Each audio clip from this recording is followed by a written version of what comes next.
This program is proudly brought to you by Telecom Limited and Daytech.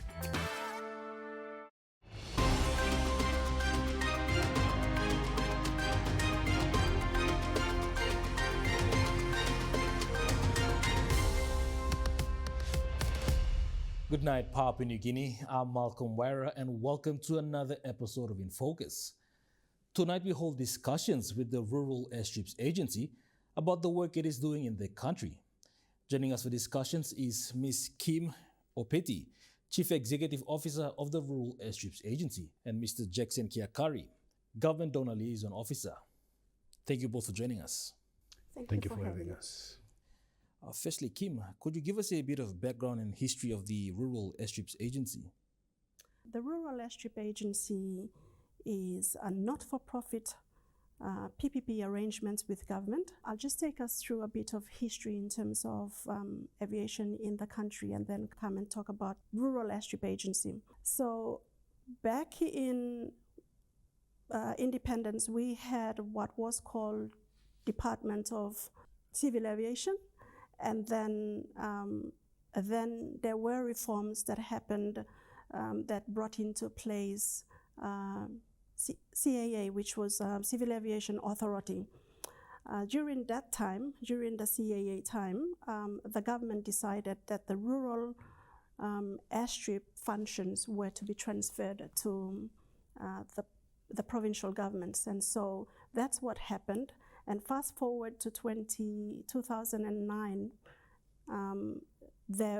today we can see National Airports Corporation, which is the custodian of the 22 airports throughout the country.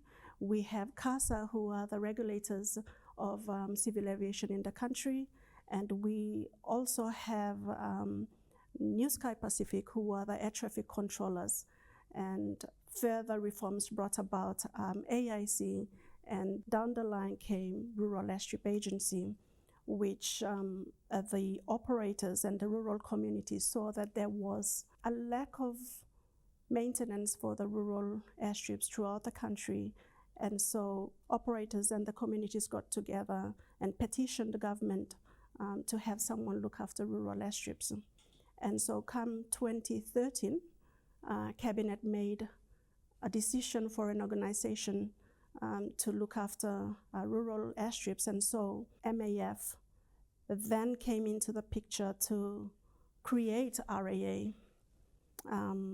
And so by 2014, RAA became operational. The decision was made in 2013. So it's been about 11 years that RAA has been in operation, and it's actually a PPP arrangement between government and MAF. Having said that, RAA operates pretty much independent of the MAF operations in the country. What are the primary objectives of the Rural Airstrip Agency? Rural Airstrip Agency has two primary objectives. The first one is for the restoration or rehabilitation of airstrips in the rural areas. And the other one is the ongoing maintenance of airstrips so that they remain open and services are able to reach people and they have that connectivity to the rest of the country. Now, given the rugged terrain and the isolated proximity of our coastal communities in Papua New Guinea, how is the RAA overcoming some of these geographical challenges and to ensure that they are maintaining airstrips? That's a really interesting question to ask, Malcolm. At RAA, we have I can do attitude from myself down to the rest of the staff. And so where we're unable to make it into the airstrip by an aircraft, it's either we go by boat, and if it means that we leave the boat somewhere and start walking, we have to trek up the mountains wherever it is that there is an airstrip. If it means for the Sepik, we go up the Sepik Highway and then go up the Sepik River just to reach an airstrip. For the Milne Bay, coastal Milne Bay sites, it's by a motorized, a dinghy or a canoe, whatever it is that the locals have, and that's how we get to travel. It's basically in the hearts of every staff in Rural Airstrip Agency that it's for our people that we need to provide these services, and we will go where there is an airstrip, whether we walk, we go by canoe, or whichever way. Our last resort is actually a chopper because they're quite expensive in the country. We take that option as and when there's no other options left. Yep. Now, Jackson, how engaged are the local communities in the maintenance and restoration of rural airstrips across Papua New Guinea? You would appreciate the fact that most of these communities where airstrips serve them, there are no other alternate means of transportation to reach them. So most of the time, these communities are almost disconnected from the rest of Papua New Guinea. So when Rural Airstrip Agency, together with our partners, be it provincial, district, or other partners, go into identified airstrips, you find that the communities are pretty much willing, and then we have this sort of work ethic and understanding with the communities that their contribution towards the work that's required for these airstrips are voluntary, and they support, they house or they accommodate our staffs, work with them, sleep with them, feed them, look after them until the restoration or maintenance work of the airstrip is complete, and then we repatriate our guys. So the communities volunteer, and participation and contribution of the community and the support is quite encouraging so far. Is there a notable example that you can recall throughout your experience? I would say Pinji, which is somewhere in Eastern Islands. That is where you had granddads and grandmothers, kids had to actually cut through half a mountain with croppers and makeshift tools, just because that was the only hope of connecting with the rest of the country and the outside world. So yes, community participation is something that we Rural Airstrip Agency pretty much relies on to get these things done, because we can't bring in people and heavy machinery and all of that. That's quite expensive. So it's been part of our ethos and culture to have community participation. Yes. Thank you, Jackson. We now go for a quick break. Join us on the other side for more discussions.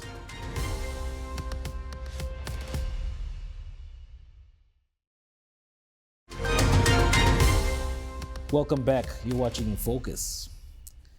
Now, Kim, you mentioned that the Rural Airstrip Agency is currently operating under a public-private partnership. Are there plans for the transitioning of this partnership into a formal government authority or agency? That's actually a call from government, which is coming from the Prime Minister himself, as well as supported by our Minister for Transport and Civil Aviation. So in its current state as a public-private partnership, unfortunately, RAA does not get to benefit from some of the donor-funded activities that our aviation sister companies benefit from, and that's things like the institutional strengthening programs, where we have programs where the systems and development programs that happen for all other aviation institutions. Unfortunately, because of RAA's current status, we're not able to tap into programs like that, and so some of the funding avenues where it's funded by other government missions of other government organizations, unfortunately, because of our current status as a PPP arrangement, we're not recognized for such funding, and including the RAA's staff salary, which is not included in the government funding. And so with those challenges, government is now calling, or has made that call, to enable RAA to transition into the authority, so that some of those challenges can be dealt with. So we're currently in the draft policy stage, and we have TSSB that is coming to assist us in terms of getting that process going for us, with a specialist being engaged to help us through the transition. Now, Jackson, what are the Rural Airstrip's major reforms and plans for this coming year? I understand the RAA is planning to build 500 airstrips by 2027. How much has been achieved so far in that regard? The 500 airstrips by 2027 is actually derived from the Medium-Term Development Plan 4, which has tasked RAA to have 500 rural airstrips serviced and operational by 2027. And RAA, towards the back end, towards the end of 2023, launched its own corporate medium-term plan, which incorporates the MTDP4 target and has aligned our programs in order to support the broader government vision for rural airstrips. As of today, since inception and operation, RAA has visited over 340 rural airstrips in the country. That would include maintenance run, survey, restoration. So RAA has been to over 340 airstrips in the country so far. However, rural airstrips can be open today and can be closed tomorrow due to the lack of maintenance, due to other conditions. So that reflects pretty much the challenges we face in terms of funding support to have these airstrips operational and running. And we are working with our partners through the provincial or district government MOAs that we have to ensure that the airstrips that are operational continue to be operational and service the rural communities. Are there notable organizations that have existing partnerships with the rural airstrip agencies? The budget for airstrips are passed through the provinces and the districts through the DSIPs and the PSIPs. So what happens is Rural Airstrip Agency, RAA, we then go out to the provinces and districts to enter into MOAs where airstrip works are required in those areas. So we have a couple of MOA arrangements with districts like Lufa in the Eastern Islands, Raikost in Medang. We have the Enga provincial government. Central provincial government also came on board sometime last year. And some others that we are working with to look into airstrips within their districts. Other notable partnerships would include the New Sky Pacific Limited, NSPL, which has come on board to partner with the Rural Airstrip Agency to look at supporting what RAA does. And so far through that partnership, we have commenced work on one airstrip in Warrior District in Morobe, with plans for 2 additional airstrips in the district to benefit from this arrangement with New Sky Pacific Limited. Are there international donor partners that assist you as well? Yes, we do have ILO that has come into play for us. ILO through this EU program, that is the STREIT program in the ECPIC province. We've got 5 airstrips that we have been working on since last year. We should be wrapping up on that program this year come May. So we've got 2 in the West EPIC and 3 in the East EPIC. We're just wrapping up 2 airstrips and we should be done for the year.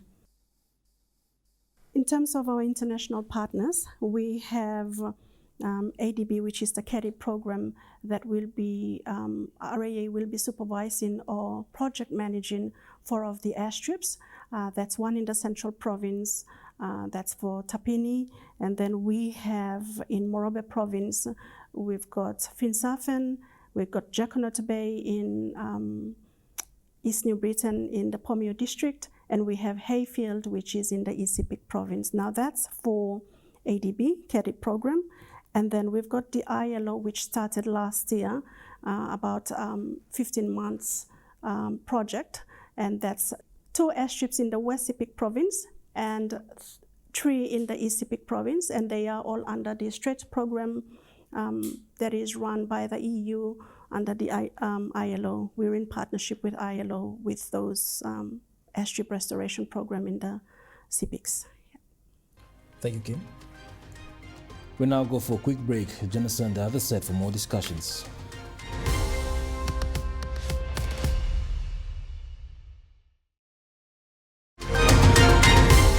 Welcome back. You're watching InFocus. Now, Jackson, to what extent is the Rural Airstrip Agency aligning its program and plans with the overarching government policies and programs as well? The RAA actually gets its target from the government through the MTD-P4, as mentioned earlier, and that target is 500 operational airstrips by 2027. However, due to funding challenges, whatever PIP support the RAA gets from the national government, it then uses that to partner with provinces and districts that have airstrip needs in their province or in their areas. So using the government funding, RAA now has to go out and partner with governments like Central Province and LUFA, previously mentioned, so that through their support, so with the help of the PIP capital budget from the government, RAA then reaches out to provincial and district governments for counterpart funding through MOE partnerships to work on airstrips in the province or districts. In terms of the funding arrangements, ideally we'd like to get to a place in RAA or as an organization or country that would like to look at population or the needs of different districts and provinces and prioritize airstrip works. Unfortunately, due to the funding constraints, we have to ensure that we go into provinces and districts where there is a need, and those provinces and districts are also willing to commit counterpart funding so that we're able to do the airstrip services required in each of those the districts and provinces.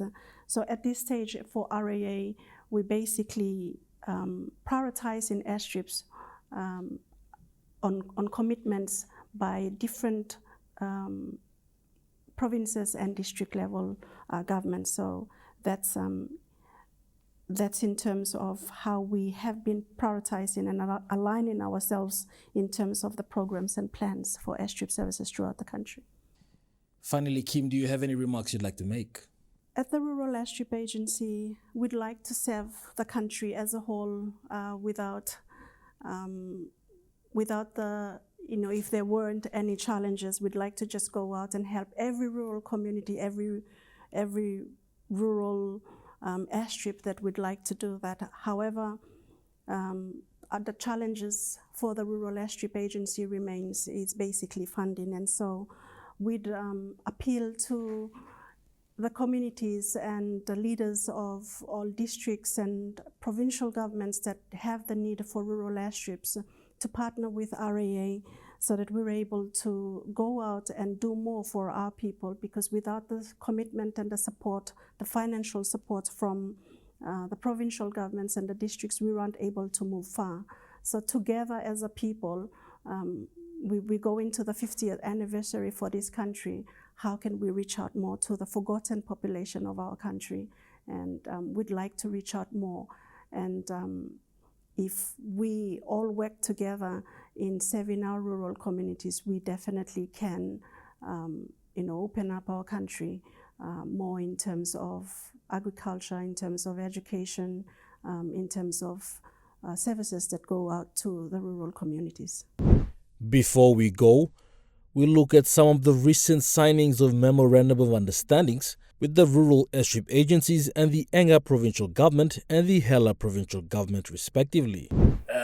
As a province, we are very happy and satisfied with the performance of RAA in our province, where they have been able to open up many closed airstrips, and now we've got 17 operational airstrips. So what is working is what we must continue to ensure that it progresses in that manner. And of course, as always, there has to be improvement so that we serve our people. Koroba and did one keeper as well. We also sent some money for one keeper upgrade. So going forward, it will be a combined effort. So all the technical support will rely on RAA. Then they'll decide what level of work. So we are just coming here to support, and I just want to assure our airline operators as well as our rural people on those places. It's been a long while, but we are ready to get those airstrips up and running. Ms. Kim Opiti and Mr. Jackson Kiakari, thank you for joining us. Thank you, Thank you for Malcolm. having us. Well, viewers, that ends this episode of In Focus. Do join us again next week, Monday, on our regular time slot of 7 p.m. Till then, bye for now.